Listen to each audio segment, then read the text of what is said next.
Igbo bụ Igbo mma mmanụ. Amara m na ọtụtụ n'ime unu amara na enwe ihe ndị bekee na-akpọ art gallery na ala Igbo.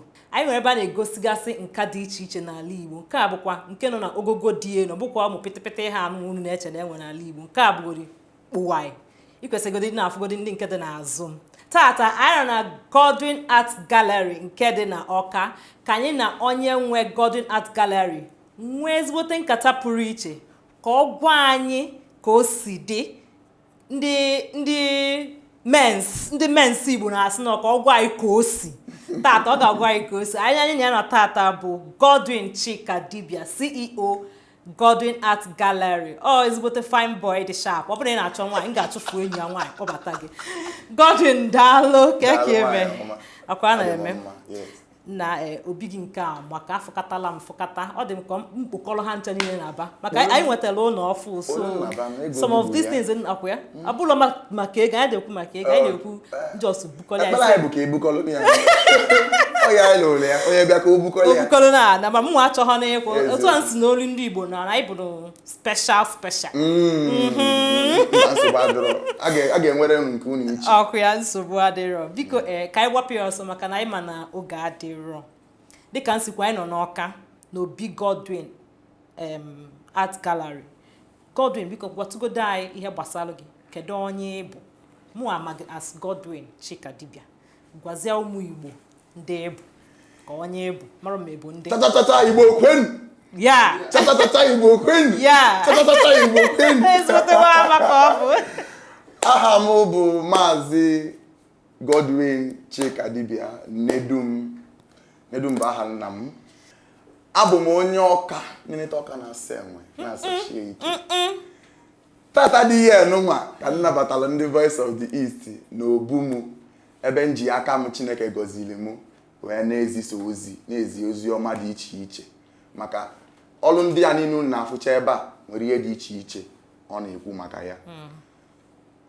Adị m na mbụ hụ ya n'anya eri ụwa, so ọ bụrụ tata ka o bido, so ya ka m ji wee bugide ya wee invest ya so big, invest ya etu a tinye ego nnekwu ego n'ọlụ m ka m fụ na ọ na-aga. So ana m atụnyelu ndị niile bụ na-agbagote alụ mmadụ nwere ike ị na-akọjọ gị na-asị na ọma ngarọ solo obi gị akwụsịkwana. Daalụ. Ọ dị mma. Maazị biko ihe m na-afụgasị ebe a tata abụghị obere ọrụ ka ọ bụ. Ị nwee ike ịgwagodo anyị? Mụ amụkwa m ka esi ese ife o. After all, mgbe mpempe mụ na nwanne m nwaanyị anyị so okwu nje see ya abụ ezigbote onye nka ịba ya. So ị nwere ike ịgwa anyị ka isi wee chọpụta akara aka anụ. How did you discover your talent? Ka esi ma nọ ihe ị ga-eme mmụọ kwa nọ ihe ị ga-eme n'ogogo dị otu a? Okay. Ihe dị ebe a bụ na ụfọdụ oge ihe na-eme ka chi si chọọ. Amarọdụ onye gwa m na m ga-ebu etu a nwee ụdị ebe a mmasị onye anọ na-atụ asị, mana ama m na from mgbe m dị na obele ụtọ ana m enwe obi anwụrụ ime ihe ndị a. Even mgbe ahụ sef ibe m na-agụ afternoon studies na-ese ihe a na-apịa m ịta, amarọ m na onwe ebe m na-aga. Even mgbe m nọkwụdị n'ụlọ akwụkwọ ụfọdụ oge o nwere osere mụ na ndị be anyị okwu nche na nche ego fine art ma theater art ebe m na-afụ onwe m ndị nala na etu a na-afịa, ma amarọ m dị m na onwe ebe odu m eje seche okwu ha sị m ga-agụ law ma political science na mmemme ọfụma, nsị ha mba na ihe abịa dị m n'obi. Akpọkwalụ m family meeting o kpọchaa ma ndị ọnkụ ụmụnne ịghọtago na Chika anara anụ ihe na Chika achọrọ ime ihe ya abalị ya olu, mana ka ọ pụtawazi ụgwọ mpamụ na mmamụ na anụ nwa m nwee art gallery ịmatago ha nwere obi aṅụrị na obi uju na nwa ha nwoke na-agba mbọ gbagide mbọ na-akwụ ụgwọ etu a. So ọnya ka m ji na-atụnyekwelu ndị na-agbagote alụ na-asị ha akwụsịkwana biko. Ọ dị mma. Ọ bụrụ gee ntị unu ga-achọpụta na Chika kọwaa onwe ya ọsiunu biko unu akwụsịkwana Chika gwunu ka o si bido ọsiunu biko akwụsịkwana ya bụ ihe ọbụla ọ na-agwu na ọ ga-asị maka na ọ ma ka ọ dịrị ya ya bụ ịbụrụ onye na-eme ihe nka nwanne nna agbago ume nna aja gị ike jisi ike a na-apịagodi gị ụtalị ka esi na-apịa Chika gbachi ha nkịtị na-aga ebe ị na-aga maka na ihe ị ga-erite na ya dị n'iru ọ bụrụ kịta ka ị ga-afịa ọ dị n'iru ihe ga-akwụ gị ụgwọ na ọ bụrụ kịta yes ọ dị mma ka esi bido art gallery anụ ịma ọ na-abụ ndị be anyị nụ art gallery mma gwakwa gị nke mma asịkwalụ gị asị na ọ na-abụkwa ebe m na-afụ art gallery bụ Lagos ma mba ndị ọzọ ndị ebe anụ art gallery ha na-eche nọ ebe a na-emegasị ihe ndị bekee na-akpọ sculpture ebe a na-akpụ Mary na Jesus Christ na ụmụ ha gogoda ka isi bido this art gallery 2021 mgbe m na-asa ala nna anyị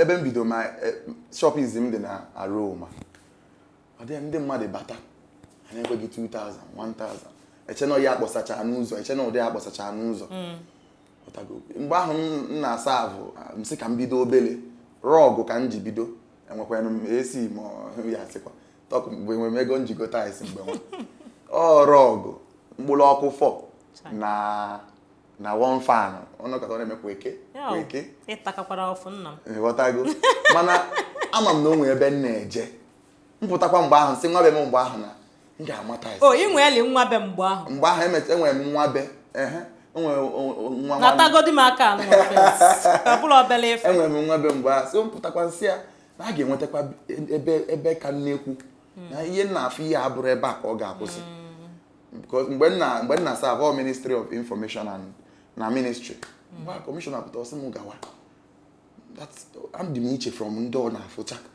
m abụkọpa na agba m gawa na shọpụ m nwegodi ihe menụ ya ọsọ Godwin hapụnụ Godwin ya gawa amarọ m na onwe ihe ọ na-afụ mmeche savisi a wee nweta ebe a wee sị ka m mepewe ya nnekwu o tere aka na that 2022 nweta a text ebu m ọlụ m pụọ n'isi buli ya na moto na-akwụghalị mechie vidiyo ebu m ọlụ m je Maroban ụfọdụ ndị na-akọtọ m ihe aka ị ga-eme young boy dịka gị maka pm ihe ịmaka ịmalụ mma nwoke ihe aka ị ga na-eme amarọkwa m maka ọnụ ga-ekwuzi unu ka ọ dị n'aka so emesịa mbulu all those things ọlụ wee bịa ọlụ mbuje Canada 33 million ntu onwe m mbọ ihe ọyife tetegodi 33 million 6 million ọlụ na-abụ wee bido wele ego a mewe ma doziwe ebe a tinye first AC m doziwe bute couch mgbe ahụ oche bench bụ ihe na-adịdị ebe a mgbe m bidocha mbute couch ọ gawa ọ na-eto wee luo etu ahụ foli akịta so ebidoro m ozigbo bute ego tinye ebe a mba so ihe alụ na-atụnyere onye ọbụla bụ gịnị ofu ihe ahụ m na-ekwu akwụsịkwana ọ dị mma amasịkọm ya ga-agwa gị ọzọ maka na ihe nchi ịgwa gị bụ na-agakwa maka na ọ bụrụkwa ebe a ka ọ ga-akwụsị o nwere ihe na-abịa n'iru ihe nnekwu na-abịa gbaa n'uji anyị atọpetụrụ ha ka ha obele ọ dị mma enwe onye na-eme ihe nka bụ onye Igbo ị na-elegara anya ka onye na-inspire gị n'ime ihe nka mgbe m bidosi mgbe m nọ skuulu nna anụ maka Aino na Bolu na ụmụnne ya ndị a bụ contemporary African artists amaalụ n'ụwa niile ịghọtago but most of their stories did not even inspire me at all until I met Mominike onye na-inspire m Mominike the person that owns the biggest art gallery in Africa you know nwaanyị ahụ ọ na-eme ọfụma mgbọsị ọfụ m gwara ya na m mepere ebe a ihe ọ gwadebe mbụ na m nọ n'usoro the right path mụ na o wishi na ọ dị as young as ka m dị wee chọpụta onwe ya na mụ jisi ike na ọ na-afụ m in 5 years time na ebe m ga-anọ wee wele ya as an advice I was foto ya sef mụ na ya ma vidiyo ya emeche efe frame medowe ebe m because ọ bụ like a role model to me. So onye abụ na-enejela anya and m ga-akị ya nyachala na nna abịa. Mọmị n'ike ịnụ gị gbaa chelụ na nwa ọka na-abịa. Ọ dị mma. Maazị Chikadibia, m ga-akpọ gị Chikadibia maka na nke ahụ bụ nke be anyị ndị ite amala ya ha ọ dị mma. Ke ihe ị na-anya efu na ụfọdụ ndị dịka gị na-etopụta young guys dịka gị, youth dịka gị, ha chibido ụdị ihe anọ ha gbagaba obodo ọzọ. Ma mmadụ na onye m gwere ebe a wala ọsọ kedu ihe ọ bụrụ ọkwa agba ngada anya ihe enwerili uchu ọ ya adịrịrị n'ime ọ dịrọ n'ime ọ ya akpa aga mba ka ihe kpata iji wee ihe ahụlili ya n'anya ihe na ka nwaanyị na-anụ anụ ịnụkata ịnụrụ ya mma sefụ ịkpata iri ya esi ele confusion ajụ. ka ihe kpatara iji wee nọdụ na South East na-ekwukwa bụ Ọka. Mgbe m na-ebidosi ya ọtụtụ ndị mmadụ si m na ọma ngarụ na ebe anụnwa nọ afia main road nọ ibu art na-akwụgharị na ihe aka young boy dị ka m ya eme wee sịba mba achọrọ m iwote achọrọ m ka unu fụ ya from another angle. Achọrọ m ka unu na-afụ ya aka normal artwork a na-ele 7,000 mba enwecha m artwork a na-ele 2 million 3 million 5 million ebe and ọ bụrụ na m ebidoro mara elu ebe a nnọta mbido kacha ata akpụ mgbe gbarata ebe a sị mba mgba na-eme savisi ebe a si nwekwe n'ihe ụdị ya dị na n'okporo da ka m bidogodi ya otu ọbụla m si bido ọ ga na-aga. Enyi m nwoke zụrụ m ọlụ izizi ọ zụrụ m ebe a m mere ya wee biri gaa Enugu 150,000 mgbe m bido anọkatakwa enyi m nwoke ọzọ zụkwa m emechaa daa ihe mgbe rọgụ mgbe m mepee sefụ ụfọdụ ya sị dị m congrats until Ugochi ya wee bịa mgbe a rọgụ ka dị Ugochi wee bịa. Ugochi bụ ezigbo ọyị m nwaanyị, shout out to Ugochi. O so na ndị meelụ m ya nwere mgbe ọ bịara ọkọ ma mbịa ebe a meelụ m advert na-agbasa ozi sese bịa tụnyelụ belụ m. So all those things were inspiring me, those things were giving me more hope. Ihe ndị anụnwa na-agba m ume na-akwado m si m gawa nnekwa ya n'azụ mfụ na ebe nnọ abụrụzi ebe nnọ. Ụfọdụ ndị nweche họteelụ ebe a na-ezu ike agbọgo m si m bịa bupụchie ihe aprịntị ndị mmadụ ka eche m bịa bupụta ezigbo ọrụ ịfụ na ka ọ gaba ntinye a na-arụ ndị mmadụ na ihe dị mmadụ mma ihe dị mmadụ mma ihe enwe nwunye ebe a na-abụrụ sọ na Lagos, Abuja na ndị ọzọ ka anyị buneti ya be anyị wee mebi ebe a kwechili ọtagodo akpụ mkwechili na-eje many places na-eje Maroban na-evuyere ya n'isi ọ gawago kịta ọ ga na-aga na-agbago. Mana ọ bụrụ na mgbe ahụ ndị mmadụ na-adụ m ọdụ ihe ama ngakwa ọ bụrụ na m ga-eha ntị ma nọrọ ebe a nọ tata. So ya ka m ji wee na-asị onye ọbụla jisi ike n'ihe ọbụla ị na-eme ihe ọbụla ma ọ bụ nka ma ọ bụ ahịa ihe ọbụla bụ ihe ọbụla ị na-eme tinye uchu gị na ya ọ ga-aga. Ọ dị mma. Otu ọkwa ka nwa sikwa gwakwa onye ọbụla tinye uchu gị na ya na unu na-anya ifu na onye anyị na-anọ na ọ nwere ihe ndị bekee kpọọ hope olileanya o nwere olileanya and ọ makwa na ọ ga na-aga. M ga-agwakwa gị na ọ ga na-aga if I be the man of God. Ọ dị mma. Afụgasị m ihe ndị isegasịrị dịcha ebe anụ ọ na-abịa n'ala ụlọ a na-egosi gị ya na nlọ ka na-ekpughe elu gị ekpughe. How do you get your inspiration? Ka isi enweta ụfọdụ oge onwe ike ana m apụ ọfụma ụfọdụ oge nga ebe a na-anwụ nkwụ na anaghị m afụ ihe na-eme ebe a ana m afụ ihe ọzọ. Ihe ọlụ a na-anụ bụ mgbe m gara obodo nwere obodo nga a na-eme festival a ọmakụlido m n'isi mmecha bata si mba na m put ihe a down I sketched it. So inspiration na-abịa from different places ụfọdụ oge iwe ebe m inspiration abịa in iwe form ihe ọbụla m ga na-ese mgbe ị ga na-afụ na iwe na-ewe m.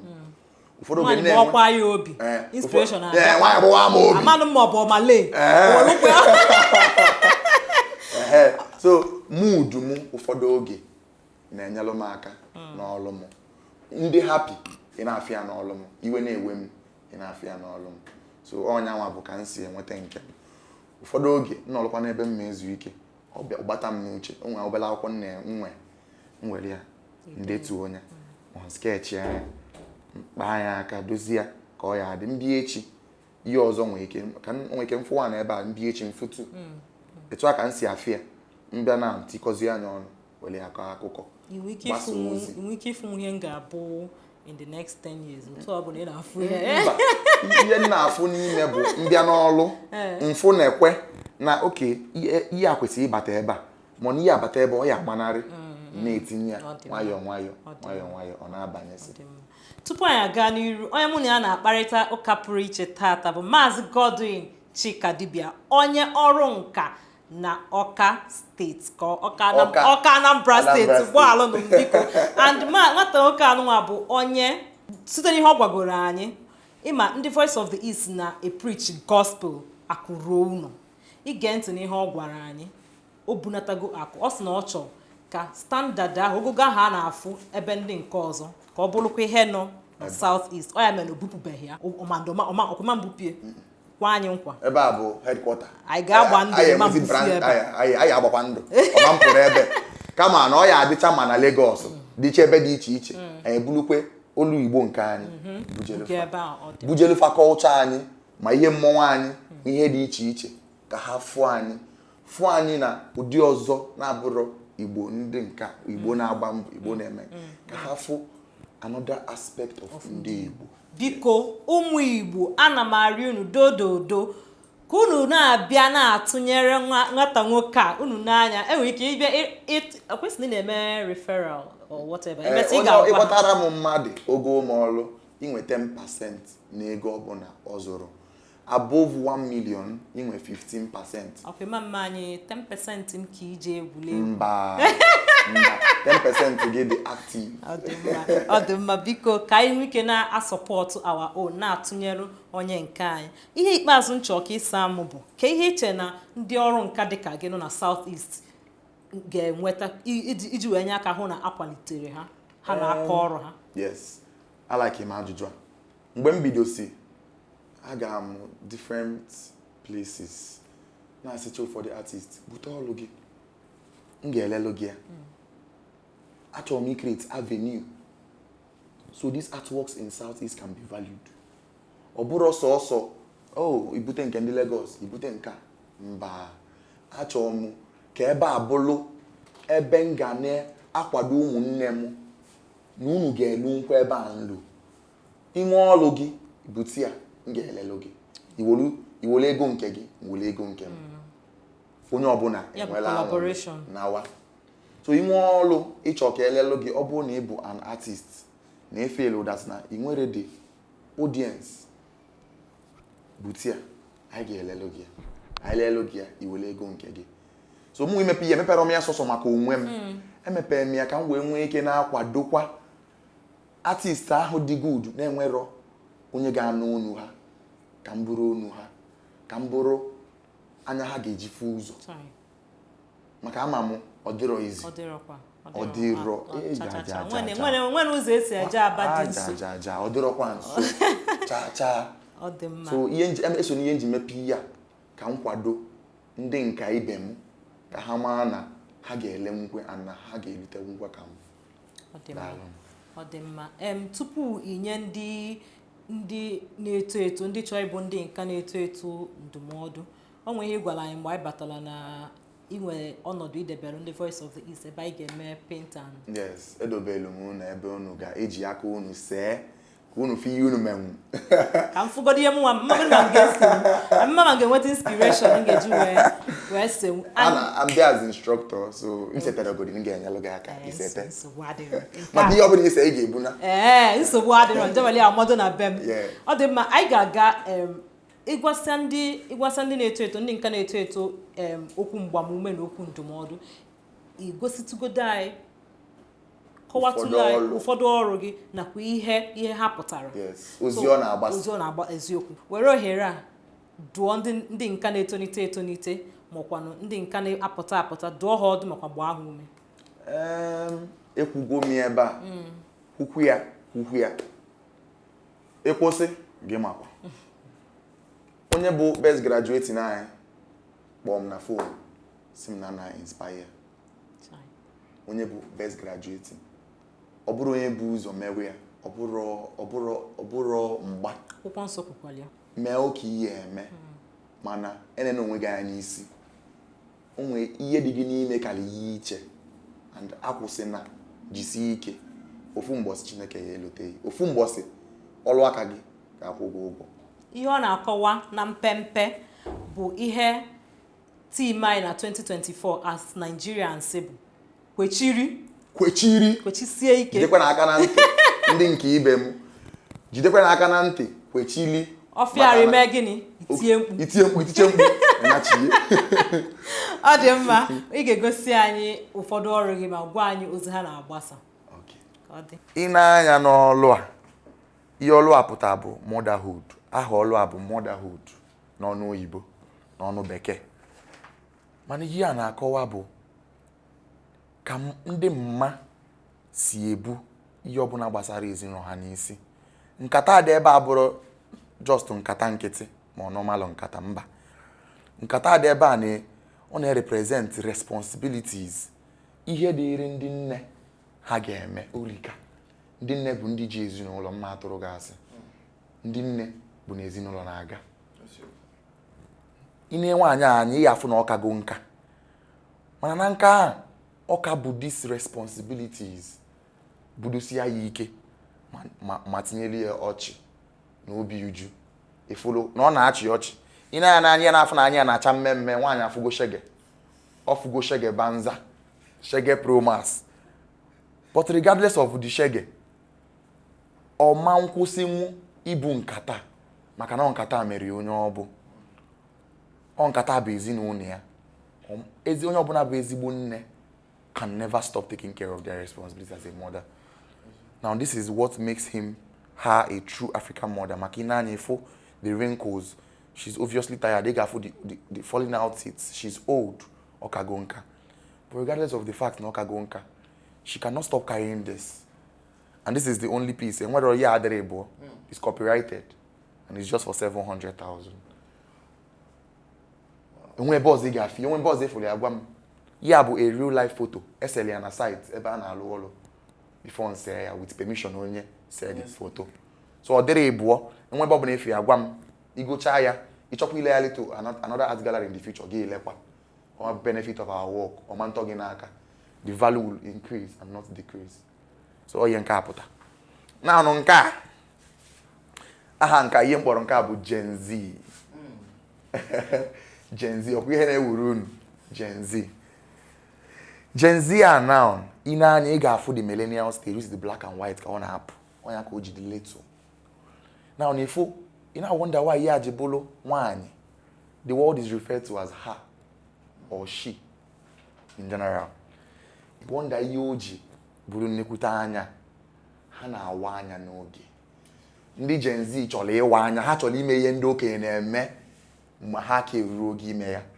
On yaki ija fu nekutanya. Chezoziana nwate eruru wala ogodo o wachie n'anya o wachie ma ibe niile ọchị wawu ya wawu ine enenezi imi a ihe o jiri nnekwu they poke a lot ihe agbasara hate ha na poke nose a lot then the big mouth they talk a lot. Now the Gen Zs talk a lot. They call themselves the colorful generation. That's why you are seeing this face. Very colorful. You know, wonder aka Gen Z anụnwa ji kamera. Mmadụ ga na-anwụ anwụ. Gen Z amịa kamera. Mmadụ ga na-eri nri. Gen Z amịa. Mmadụ na nwunye ya na-ejele onwe ha. Gen Z amịa kamera. Aghọtarazi m ihe ndị ya ka m ji wee bụ ọrụ a Gen Z. Mana Gen Z anụnwa na-anụ ha gbanarịkwara ihe ndị a. Ihe a na-eji oji ebe a bụ akwụmụgwọ ọjọọ kwụ eche ha. N'oyibo a na-akpọ ya plague. So you can either escape this plague or you can either not escape it. Gen Z anu ebo, it can favor you and it can make you, it can mar you. Gen Z na on abalo ụfọdụ, on abalo ụfọdụ. Ụfọdụ na-eje ime Gen Z bute ọya. Ụfọdụ na-eje ime Gen Z. Na ama ha pụọ ha ma mbata. So onye aka njibo nka Gen Z is just for 1 million naira and is a special piece. Source ya ka ị ga-enwe. Onwere onye ọzọ nwere ya. Then nka ya bụkwa na-etu ndị nne anyị ha si gba mbọ mgbe gboo. Ine anyị ga na-afụ kọlọ ojii, eyuzu m kọlọ ojii na arụ ha. Nwetakwanụ ite mgbe gboo anyị ma ka esi echu mmiri.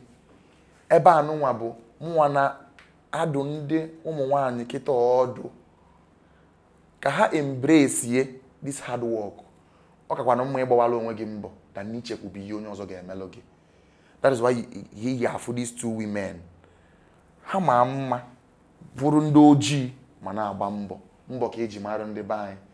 Mụnwa na adụ ụmụ nwaanyị ndị be anyị ọdụ kịta ka ha gbawa mbọ na-aga n'uru dị na ya ka ọrụ adị ebe a bụkwa maka ụmụ nwaanyị.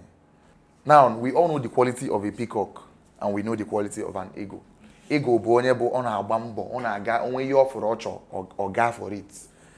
Mana peacock anyị ma bụ onye nlecha ama amụ mma. Now nwaanyị ọbụla nwelu these qualities is left for you nke ịchọzi ka ọka. Now nwaanyị nọ na foto a nsele ese ọ alawụlụ onwe ya ka peacock quality gavee nke. Mana advice m bụ let every lady embrace more of an eagle. Maka na uru dị na nke a na-anọte aka ma nke a na-anọte aka. Nke a ya apụ nwe ihe ọ chọrọ gaa for it onweta ya. So eji m ọlụ a wee na-adụkwa ụmụ nwaanyị ọdụ na ọ bụrụ sọ nlecha na unu ga-emenwu ihe karịrị nlecha. There is more to women. They have this power. That is why I put an eagle, because you know how eagle can fly high and still come down very strong. So mụnwa now na-adụ ụmụ nwaanyị ọdụ ebe a ka ha gbawa mbọ na onwere ihe karịrị ịgba mbọ. Daalụ.